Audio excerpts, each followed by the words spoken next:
Dando continuidade aos nossos estudos no Catecismo de Heidelberg, hoje nós vamos tratar do domingo 14, que possui as perguntas de número 35 e de número 36. Mas antes de adentrarmos no Catecismo propriamente dito, eu gostaria de fazer algumas considerações iniciais para que nós possamos ter uma compreensão enriquecida das perguntas. Muito se fala e muito se ouve sobre teologia, que pode ser conceituada como conhecimento sistematizado de Deus. No entanto, quando nós falamos em teologia, devemos ter certo cuidado, porque nem tudo que se chama de teologia é necessariamente teologia cristã. Por exemplo, existe a teologia islâmica, existe a teologia hindu, existe a teologia budista, dentre muitas outras.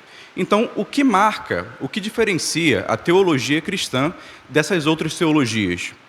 A resposta é muito simples. Na teologia cristã, a fonte de conhecimento de Deus é a Escritura Sagrada. Em outras palavras, é a Bíblia, que serve como base para extrairmos conhecimento verdadeiro acerca de Deus. Pelo menos foi assim até o início do século XVIII, com o advento do movimento iluminista. O movimento iluminista ele marcou uma profunda mudança no contexto europeu, tanto no âmbito político e econômico, quanto no âmbito cultural e religioso.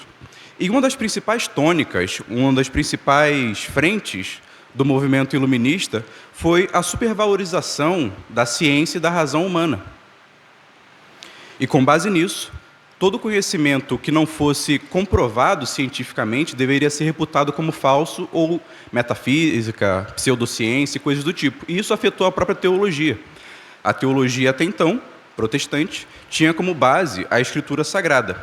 No entanto, muitos teólogos, especialmente na Alemanha, eles reconsideraram a teologia a fim de adaptá-la à ciência, ou seja, a fim de dar à teologia uma roupagem científica, eles acabaram negando muitas doutrinas fundamentais do cristianismo, como os milagres, por exemplo. Milagre você não pode provar num laboratório, você não pode provar um milagre pelo método científico, de modo que os teólogos alemães começaram a negar doutrinas fundamentais do cristianismo com base nisso.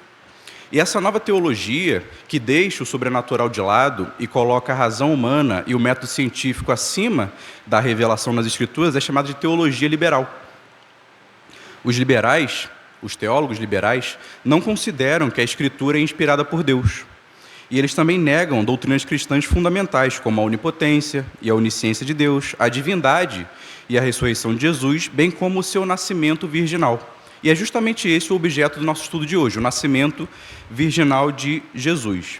Eu fiz essa contextualização histórica para que nós compreendamos como a doutrina do nascimento virginal de Jesus é importante e como ela vem sendo atacada nos últimos 200 anos por teólogos que se dizem cristãos, mas na verdade são liberais. Quando falamos no nascimento virginal de Jesus, nós devemos ter alguns cuidados. Em primeiro lugar, é preciso ter cuidado para que não acreditemos que Jesus veio a existir somente após Maria dar à luz.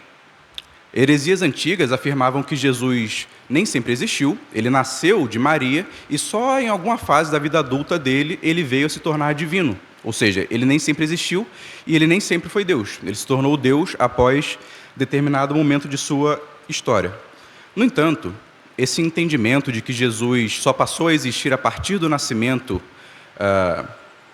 a partir do seu nascimento de sua mãe Maria, ela vai contra o que a Escritura ensina e contra o que a Igreja ensina há pelo menos 2000 anos. As Escrituras nos mostram que, antes do seu nascimento, Jesus já existia. Jesus é eternamente existente porque ele é Deus eterno, junto com o Pai e com o Espírito Santo. Desse modo, antes mesmo que Maria engravidasse, Jesus já existia. Algo que os teólogos vão chamar de pré-encarnação do Filho ou pré-existência do Filho. Jesus tem existência eterna muito antes de nascer no ventre de Maria. Alguém pode abrir, por favor, em João capítulo 8, versículo 58, e outra pessoa, por favor, abra em João capítulo 17, versículo 5. João capítulo 8, versículo 58 e João capítulo 17, versículo 5. Eu vou ler um dos versículos, e quem achar o 8 e o 17 pode ler, por favor. Uma das passagens que mostram a pré-existência de Jesus, a sua pré-existência eterna, é o texto clássico de João, capítulo 1, versículo 1. No princípio era o Verbo, e o Verbo estava com Deus, e o Verbo era Deus. Ele estava no princípio com Deus. Todas as coisas foram feitas por ele, e sem ele, nada do que foi feito se fez. Então, João claramente demonstra que Jesus tem pré-existência prévia ao seu nascimento. Agora, João 8, versículo 58. Quem achou pode ler, por favor.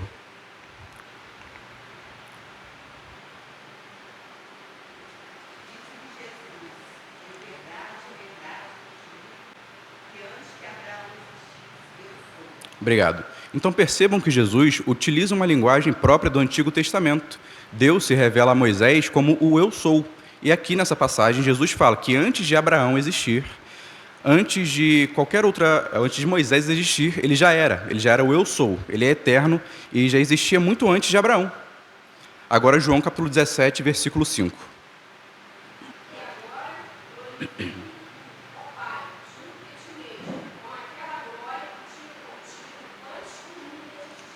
Obrigado. Percebam então que Jesus diz claramente que antes que o mundo existisse, antes que houvesse criação, ele já compartilhava uma glória com o Pai. Era uma relação entre Pai e Filho e, embora esteja implícito, o Espírito Santo também, porque Deus é trino, Deus é uma trindade. No entanto, embora Jesus possuísse existência prévia antes do seu nascimento por parte de Maria, em determinado momento da história, Jesus decidiu se encarnar, ou seja, ele decidiu assumir a forma humana, com pele, sangue, ossos humanos e se tornar homem, como nós. E o apóstolo Paulo, ao escrever à igreja de Filipos, ele narra a dinâmica da encarnação de Jesus e aconselha os seus leitores a assumirem a mesma disposição que Cristo teve no momento de sua encarnação. Diz o seguinte, Filipenses 2, versículo 3. É um conselho para a igreja de Filipos. Nada façais por contenda ou por vanglória, mas por humildade. Cada um considere os outros superiores a si mesmo. Não atente cada um para o que é propriamente seu, mas cada qual também para o que é dos outros, de sorte que haja em vós o mesmo sentimento que houve também em Cristo Jesus, que, sendo em forma de Deus, não teve por usurpação ser igual a Deus, mas fez a si mesmo de nenhuma reputação, tomando a forma de servo, fazendo-se semelhante aos homens.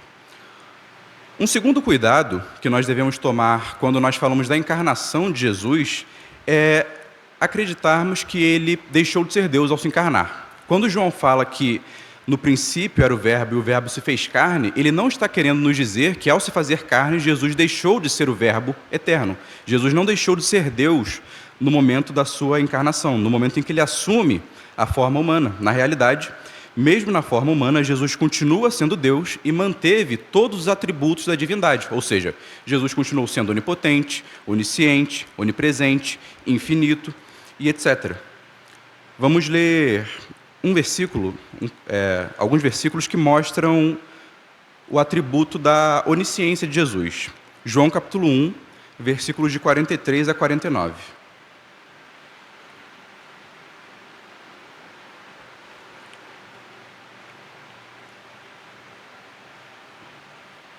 Quem achar pode ler, por favor. João capítulo 1, versículo 43 a 49.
Obrigado. Então percebam a dinâmica desse texto. Jesus convoca Filipe para ser um dos seus apóstolos e Filipe vai chamar Natanael para seguir Jesus. Ele fala que Jesus é aquele de quem os israelitas esperavam. E Natanael, de forma um tanto debochada, afirma: pode alguma coisa boa vir de Nazaré? E quando ele chega diante de Jesus, Jesus fala: olha, você é um verdadeiro israelita em quem não há dolo. E ele pergunta: mas como é que o senhor me conhece? E Jesus fala: quando você estava debaixo da figueira, eu te vi. Ou seja, isso é uma clara demonstração da onisciência de Jesus. Natanael estava em outro local distante, de modo que Jesus não poderia vê-lo, mas aqui ele demonstra um conhecimento que não era possível ele adquirir por meios normais, ou seja, é uma clara demonstração de sua onisciência. Quando Jesus acalma o mar e a tempestade também, isso é uma demonstração de sua onipotência. Ele tem domínio sobre os acontecimentos naturais. Quando Jesus ressuscita mortos, isso também é uma demonstração de seu poder, de sua onipotência. E todos esses acontecimentos, todas essas narrativas, demonstram que Jesus, mesmo encarnado, manteve os atributos da divindade. Ele permaneceu sendo Deus. Existe até uma frase interessante que diz o seguinte: Maria, enquanto Jesus estava sendo amamentado por Maria, mal ela sabia que ele estava sustentando todo o universo. Então, mesmo bebezinho, Jesus permaneceu sendo Deus, permaneceu mantendo todos os seus atributos de onipotência, onisciência, onipresença, e ao mesmo tempo era homem. No entanto, uma pergunta naturalmente surge. Se Jesus se encarnou, quando Jesus se encarnou e manteve os atributos da divindade, isso não iria contra a afirmação do apóstolo Paulo, segundo a qual Jesus se esvaziou? E a resposta é não. Porque o esvaziamento a que o apóstolo Paulo se refere em Filipenses 2, tem de vós o mesmo sentimento que houve em Cristo Jesus, que sendo Deus não julgou por usurpação ser igual a Deus, antes a si mesmo se humilhou. Esse esvaziamento que o apóstolo Paulo não é um esvaziamento dos atributos da divindade, mas é um esvaziamento dos privilégios e da glória que Jesus, enquanto Deus, possuía no céu. O esvaziamento de Cristo, ele começa quando ele deixa a sua glória celestial, ele deixa a sua posição de Deus Todo-Poderoso no universo, mas ele mantém seus atributos e vem à Terra, se torna homem, e esse esvaziamento perdura durante toda a sua vida, terminando na sua morte na cruz. Então, o esvaziamento, ressalte-se, não é o esvaziamento dos atributos de Cristo. Ele permanece sendo Deus e tendo todos os atributos. É um esvaziamento dos seus privilégios enquanto Deus. Percebam, por exemplo, que Jesus nunca usa os seus atributos em benefício próprio. Ele sempre usa os seus atributos voltados para a missão que o Pai lhe deu. Por exemplo, embora Jesus fosse onipresente, você não vê Jesus viajando de uma parte para outra no estalar de dedos. Você vê Jesus caminhando para Samaria, para Galiléia, para Israel, a pé, com os 12 discípulos. Embora ele fosse onipresente, embora ele pudesse estar instantaneamente em qualquer lugar, ele não faz uso dos seus atributos em benefício pessoal. Embora ele fosse onipotente também, ele se permitiu ser preso. Aqueles homens só o prenderam porque ele permitiu. Ele só foi crucificado porque ele não utilizou dos seus atributos para se livrar da crucificação. E ao se despir de sua glória e vir à terra, pode falar.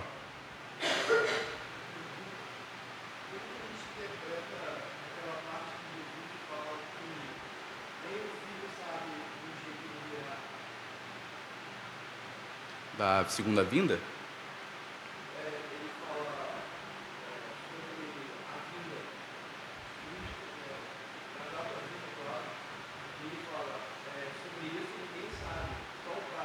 Uhum. Pelo que eu já li disso, eu acho que Jesus quis omitir a informação. Ele não quis dizê-lo. Ele sabia, mas ele não queria dizer aquilo aos seus discípulos, porque ele de fato era onisciente, só que ele não quer comunicar aos seus discípulos essa informação.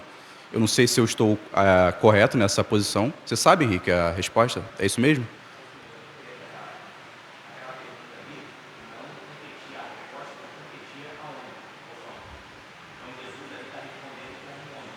Uhum.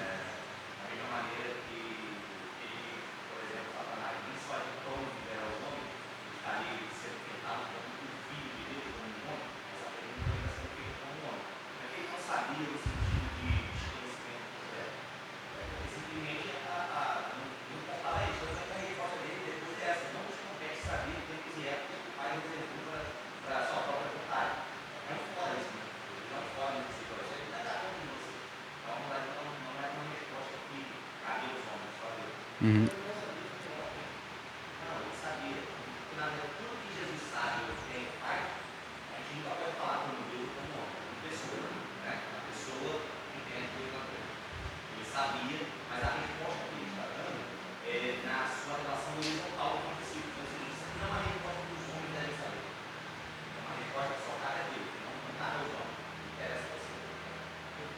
Esse versículo é recorrentemente utilizado justamente para falar que Jesus abriu mão de alguns dos seus atributos ao se encarnar. Nesse caso, ele teria aberto mão da sua onisciência, mas não é verdade.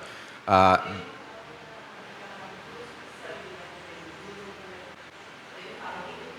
uhum, exatamente. É, de fato. Mas isso é num relacionamento com a mulher. É um relacionamento horizontal entre o humano, Jesus enquanto homem, com outros homens. Uhum.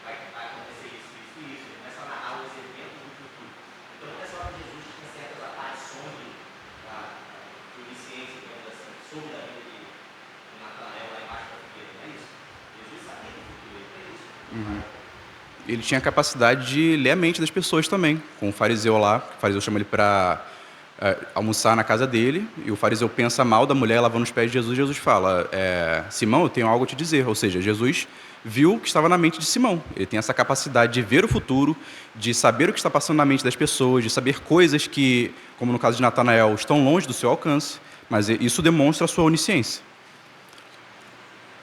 Mas alguém tem alguma observação? Pois bem, então, ao se despir de sua glória, Jesus veio à terra e nasceu de uma virgem, algo que nos é narrado por Mateus no seu evangelho. Vamos abrir aí Mateus capítulo 1, versículo 18.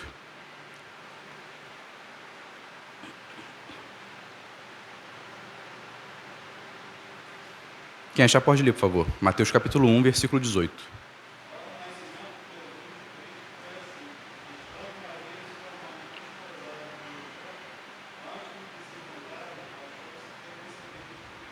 Obrigado. Percebam que Mateus inicia o versículo 18 com o termo ora. No grego, isso é uma conjunção adversativa que tem como propósito chamar a atenção do leitor para o que será dito a seguir.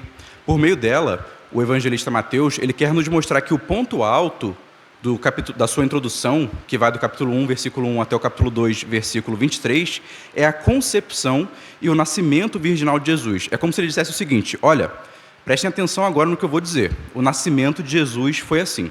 Então, ele dá uma ênfase com esse termo na língua grega e ele quer que nós prestemos atenção no que será dito a seguir.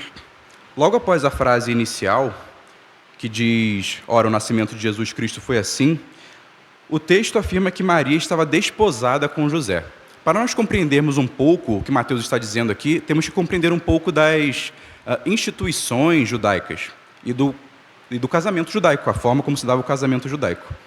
O casamento judaico, ele possuía algumas etapas para que pudesse se concretizar. A primeira etapa era a escolha do parceiro, era a escolha da pessoa que se casaria com a outra. E geralmente, em Israel, isso era feito pelos pais do noivo. Os pais do noivo escolhiam a mulher que seria a noiva do seu filho. Uma vez que a moça era escolhida, chegava-se a uma segunda fase de formalização de um compromisso de casamento, que hoje nós chamaríamos de algo como um noivado. Só que nós vamos perceber que o noivado judaico é um pouco diferente do nosso. Nessa segunda fase de compromisso de casamento, o rapaz e a moça compareciam diante de testemunhas e firmavam um contrato pré-nupcial. Esse contrato pré-nupcial ele tinha força de lei e ele só poderia ser desfeito diante de um juiz judeu. E a traição nessa fase de compromisso de casamento, que seria o equivalente ao nosso noivado, era considerada adultério. Veja, para nós, hoje ocidentais, a traição no noivado não é considerada adultério, porque só é considerado adultério quando você se casa com a pessoa. Mas para os judeus, a traição na fase do noivado já era considerada adultério, passível de pena de morte por apedrejamento. E também, nessa fase de noivado, o rapaz e a moça já eram chamados de marido e mulher. Vejam como é diferente? Já tinha a questão ali do adultério. O noivo e a noiva já eram chamados de marido e mulher, embora ainda não estivessem juntos na mesma casa. E essa fase durava cerca de 1 ano. Passado cerca de um ano, chegava o dia do casamento. O noivo, ele saía de sua casa com vestes nupciais, acompanhado de seus amigos, e ia até a casa da noiva, buscá-la junto com suas damas de honra e levá-la para a casa do pai do noivo. Lá, uma festa era realizada e os pais dos noivos e os amigos abençoavam o novo casal. Em determinado momento da festa, de noivado, que chamavam de bodas, né? Lembra das bodas de Caná? É esse tipo de festa.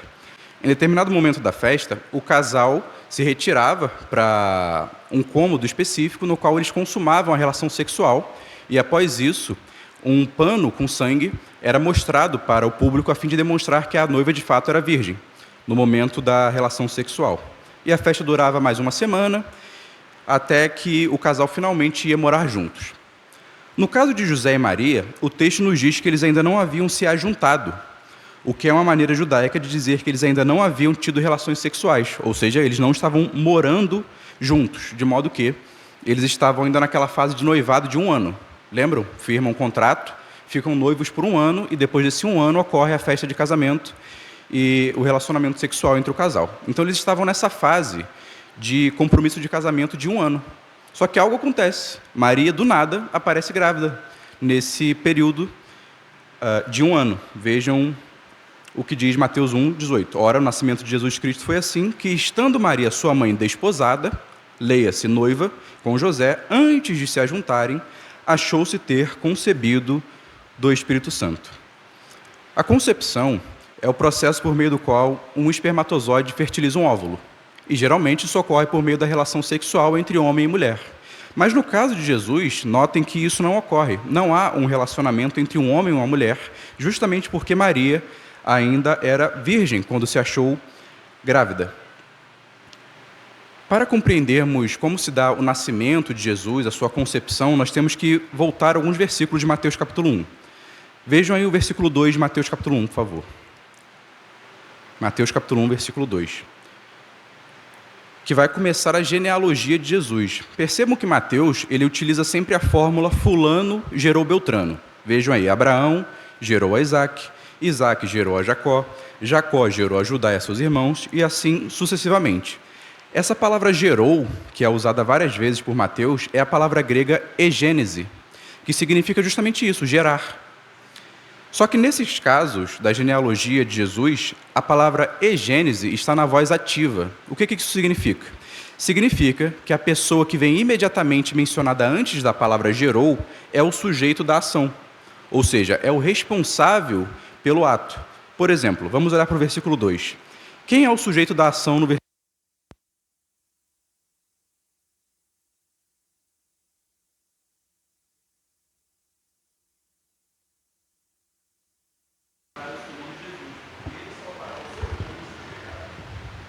Som. Foi dito da parte do Senhor pelo profeta, dizendo: Eis que a virgem conceberá e dará à luz um filho, e chamará seu nome Emanuel, que traduzido é Deus conosco. Certo? Então Mateus deixa claro, tanto de forma implícita no versículo 16, quanto nos versos 20 a 22, que Jesus nasceu por obra do Espírito Santo, não foi por obra de Maria, nem de homem algum, mas sim por obra do Espírito Santo que o gerou no ventre de sua mãe. Vamos então nos voltar para o Catecismo de Heidelberg na pergunta de número 35. Catecismo de Heidelberg, domingo 14, pergunta de número 35.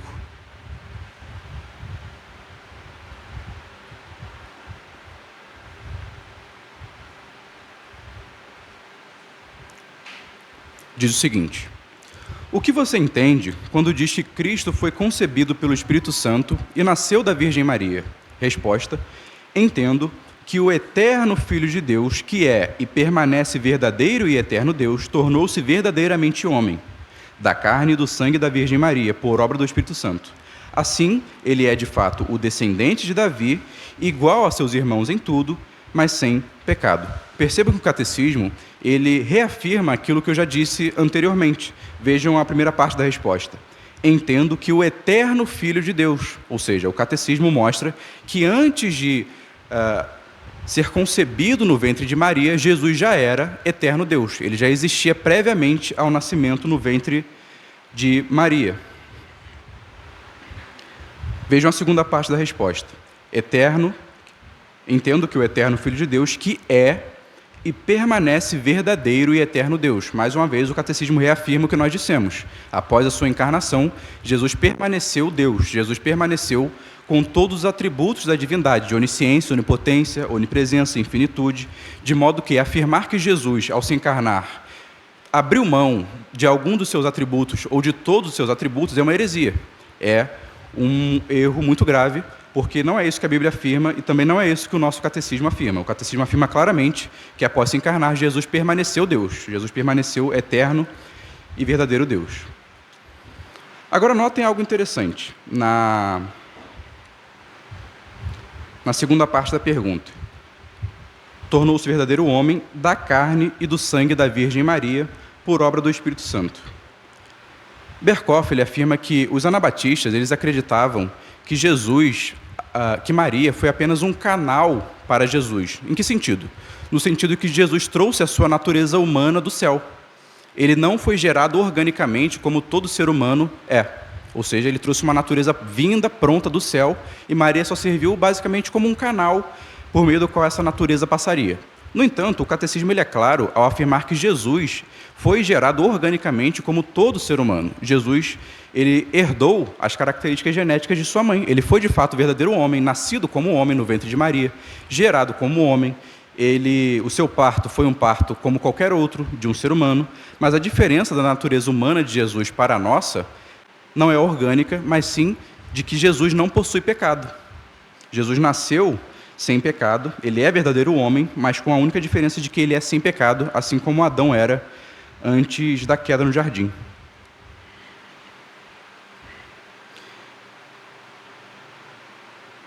É comum nós pensarmos em Jesus como darmos ênfase apenas em Jesus como Deus e esquecermos que Jesus também foi homem. Jesus também chorou, Jesus também se alegrou, Jesus também comeu, Jesus também tinha necessidades fisiológicas, como qualquer um de nós temos, mas a diferença, como eu disse, é simplesmente de que ele não tinha pecado. O autor de Hebreus, no capítulo 4, diz o seguinte, versículo 15. Porque não temos um sumo sacerdote que não possa compadecer-se das nossas fraquezas, porém, um que, como nós, em tudo foi tentado, mas sem pecado. Alguém tem alguma observação?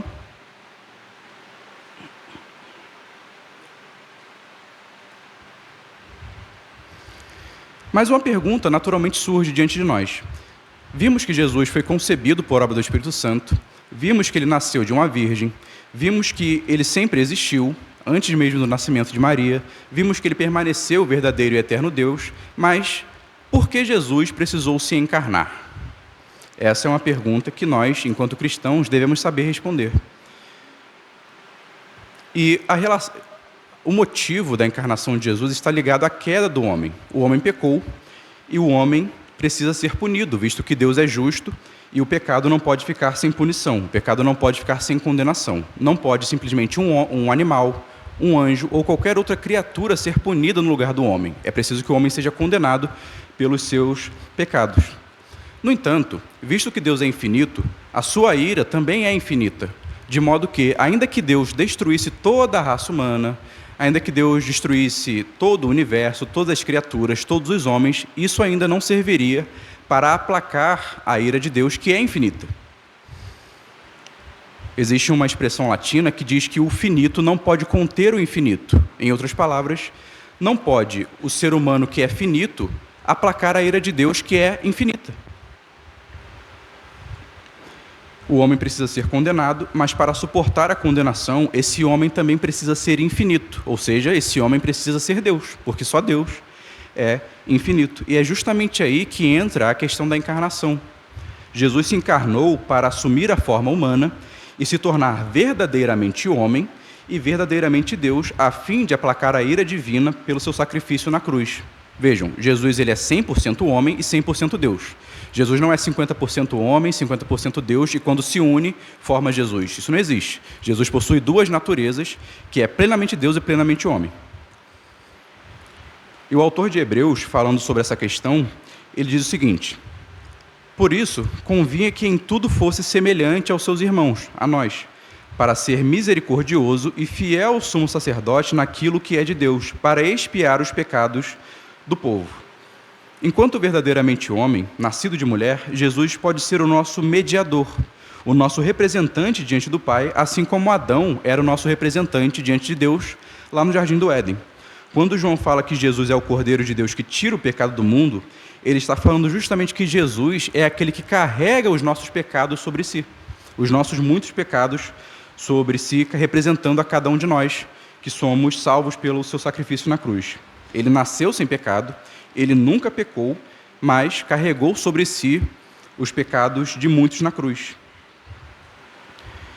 Mas como Jesus suportou a ira infinita? De fato, ele era homem, e por ser homem, ele nos representava, assim como Adão nos representava no jardim. Mas como Jesus suportou a ira infinita de Deus? É aí que entra a sua natureza divina. Jesus era Deus, e enquanto Deus, ele era infinito, capaz de suportar a ira de Deus que recaiu sobre si. De modo que, sendo homem e sendo Deus, Jesus é a pessoa qualificada para sofrer a punição pelo pecado e nos justificar pela sua vida santa e pura. Vejam o que diz a pergunta 36 do Catecismo.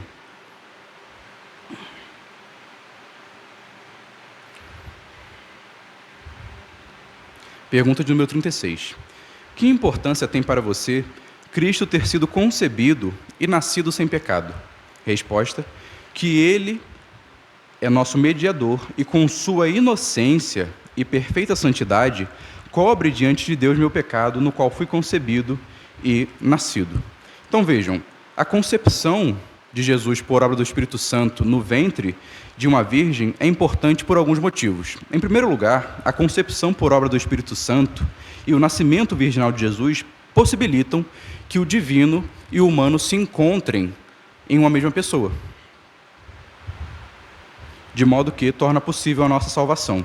O nascimento virginal de Jesus foi o meio, foi a forma que Deus se valeu para fazer com que um homem fosse ao mesmo tempo Deus e capaz de nos representar e ao mesmo tempo capaz de suportar a ira infinita do Deus infinito. E uma vez que em Cristo há plenitude de humanidade e plenitude de divindade, ele torna-se o único qualificado para carregar e suportar a punição pelos nossos pecados. Em segundo lugar, nós devemos ter em mente que a concepção e o nascimento virginal de Jesus impedem a influência do pecado sobre Jesus. Desde Adão, o pecado é algo transmitido por geração natural, é algo hereditário. O pai transmite o pecado para o seu filho e assim sucessivamente. É algo transmitido naturalmente por meio de geração natural. Só que quando Jesus ele é concebido por obra do Espírito Santo, essa transmissão natural do pecado ela é interrompida. Jesus é de tal modo preservado no ventre de Maria que o pecado original de Maria não tem capacidade de influenciar Jesus e de fazê-lo ter também pecado original. Então Jesus ele é preservado no ventre de sua mãe a fim de que não tenha pecado. Nós não sabemos como essa preservação se dá, mas nós sabemos que o Espírito Santo o preservou no ventre de sua mãe. Mas qual é a importância de Jesus nascer sem pecado, ser gerado sem pecado e viver sem pecado? São dois motivos. Em primeiro lugar, a impecabilidade de Jesus ela é importante porque Jesus é o sacrifício expiatório definitivo. No Antigo Testamento, nós vemos que os sacrifícios de cordeiros e bodes e touros precisavam ser imaculados, ou seja, não podiam ter defeito algum. E Jesus, enquanto o Cordeiro de Deus que tira o pecado do mundo, também não poderia ser um cordeiro maculado pelo pecado. Então, a importância de Jesus nunca ter pecado e nascer sem pecado é justamente para que ele possa ser o sacrifício expiatório definitivo pelos nossos pecados. Esse é um primeiro ponto. Um segundo ponto é que a impecabilidade de Jesus, além de qualificá-lo para ser o sacrifício expiatório definitivo, também possibilita a nossa justificação. Quando nós cremos em Jesus, com fé salvífica nele, a sua perfeita obediência à lei, ao longo de toda a sua vida, nos é imputada, de modo que quando Deus olha para nós, ele vê os méritos de Cristo e nos considera justos. Ou seja, Jesus precisava não pecar a fim de que a sua justiça nos fosse imputada como justiça própria, como justiça nossa, de modo que nós somos justificados dos nossos pecados. Alguém tem alguma observação? Agnel, primeiro depois você. Pode falar primeiro. Patrick, ele passou para você a vez.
Obrigado. Guinelo, pode falar.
Então, só recapitulando o que nós dissemos até agora, desde o início,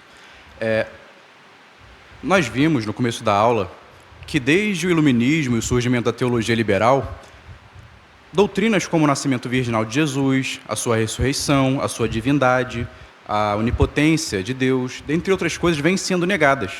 E a teologia liberal ela tem crescido muito ultimamente, até entre igrejas presbiterianas, batistas. Tem um pastor chamado Henrique Vieira, do PSOL. O pastor ele falou assim na entrevista: Jesus morreu e a esperança do povão era tão grande que eles acharam que Jesus ressuscitou no coração deles. Ou seja, ele está falando que a ressurreição de Jesus não é algo literal. Jesus já não ressuscitou em carne, Jesus ressuscitou de forma metafórica no coração dos seus discípulos. Isso é algo tão grave que, durante os primeiros, pelo menos 1.800 anos da Igreja, nem as piores heresias negavam certas coisas do cristianismo, e a partir do século XVIII e até hoje as pessoas negam. Negar que Jesus ressuscitou é ir contra a pedra angular de todo o cristianismo. Pode falar.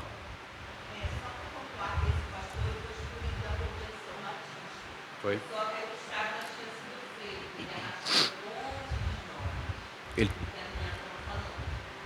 Ele tem uma igreja no Rio agora.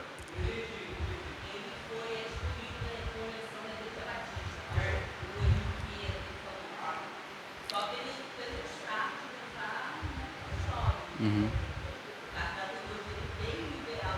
Uhum.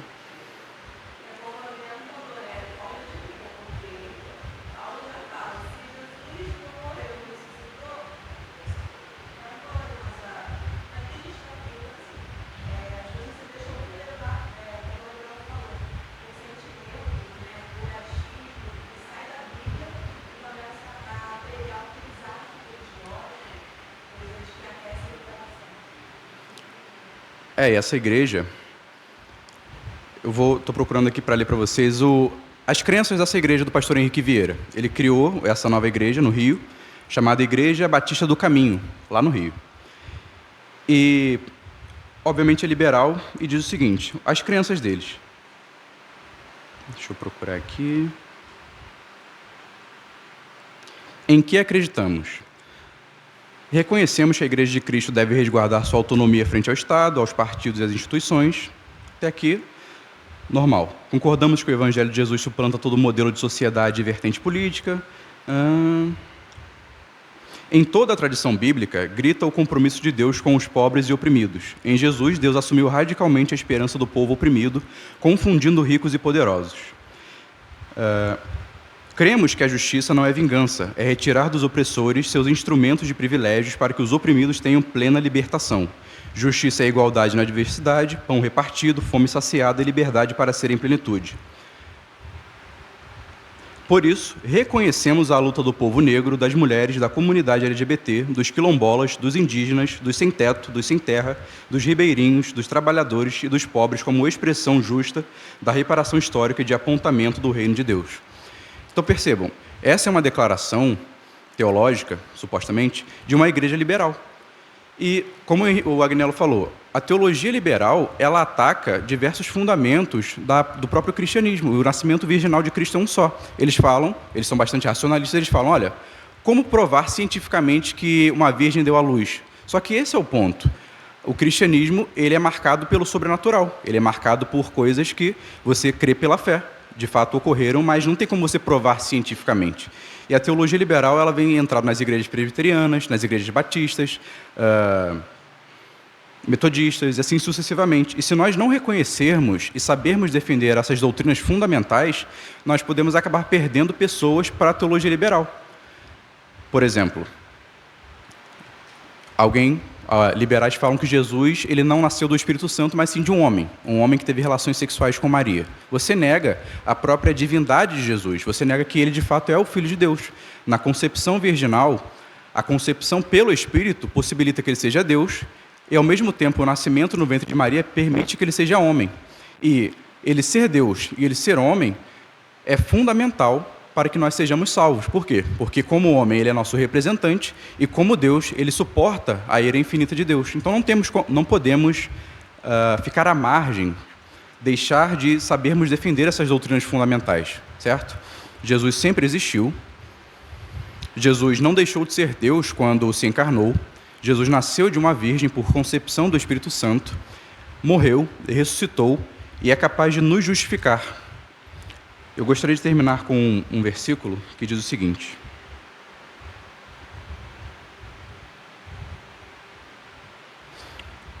Primeira Pedro 3,18. Pois também Cristo morreu, uma única vez pelos pecados, o justo pelos injustos, para conduzir-vos a Deus, morto sim na carne, mas vivificado no Espírito. Amém. Alguém tem alguma observação? Pode falar.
E é verdade que por mais que nós tentemos provar racionalmente certas coisas, existem coisas na fé que somente o Espírito Santo pode convencer uma pessoa. Por mais que você traga argumentos fundamentados, por mais que você seja muito inteligente, você tenha pós-doutorado, você argumente logicamente com uma pessoa, existem coisas que a razão não pode transformar no coração humano. Existem coisas que são para além da razão humana e somente o Espírito de Deus pode transformar o coração. Amém? Pode falar.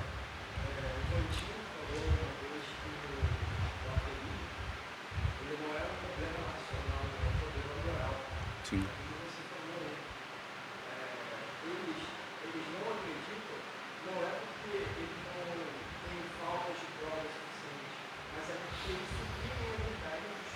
Uhum.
Verdade.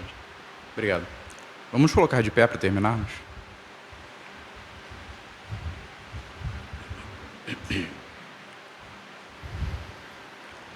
Querido Deus, nós te agradecemos, Senhor, por esta manhã reunidos aqui para aprendermos mais de Ti, Senhor.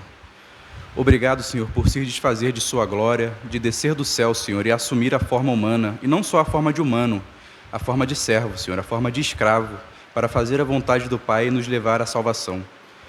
Obrigado, Senhor Jesus, por não julgar por usurpação ser igual a Deus, mas se humilhar por amor, Senhor, de nós, para nos salvar da nossa própria miséria, Senhor. Tu se transformaste em servo para que nós sejamos filhos de Deus. Te agradecemos porque no ventre, Senhor, de sua mãe, o Senhor sustentava todo o universo, o Senhor sustentava todas as coisas, Senhor, e o seu plano já estava pré-determinado, Senhor. Nós agradecemos porque Tu és homem, Deus, e nessa qualidade é capaz de nos salvar, Senhor, de nos fazer a chegar a Deus, de nos representar, de ser o nosso mediador e nos representar diante do Pai. E além de ser o mediador, além de ser o sumo sacerdote, ser o próprio sacrifício, o Cordeiro de Deus que tira o pecado do mundo, o Cordeiro de Deus que tira os nossos pecados, que nos torna limpos de nossos pecados, e mais do que isso, além de aplacar a ira de Deus contra nós, também nos comunica, nos imputa a sua justiça, de tal modo que somos considerados justos diante de Deus, por causa da justiça e dos méritos de outrem. Nós agradecemos pelo Teu imenso amor, Senhor. Do céu desceu a nossa esperança, e somos gratos por isso, Senhor. E a nossa esperança ressuscitou ao terceiro dia, e pode justificar todo aquele que nele crê. Te agradecemos, Senhor, e te pedimos que nos use como instrumento, Senhor, de comunicação da Tua mensagem. Nos ajude a compreendermos que a transformação do coração não se dá pelos melhores argumentos que possamos apresentar a alguém, mas pela obra do Teu Santo Espírito que quebra todas as barreiras e atrai os homens até Deus. Nós te agradecemos, Senhor, e te pedimos que esteja conosco no culto que virá a seguir. Abençoe, Senhor, o culto e a pregação, e que a palavra entre no nosso coração e nos transforme cada vez mais. Esse é o nosso pedido. No nome santo do Senhor Jesus. Amém.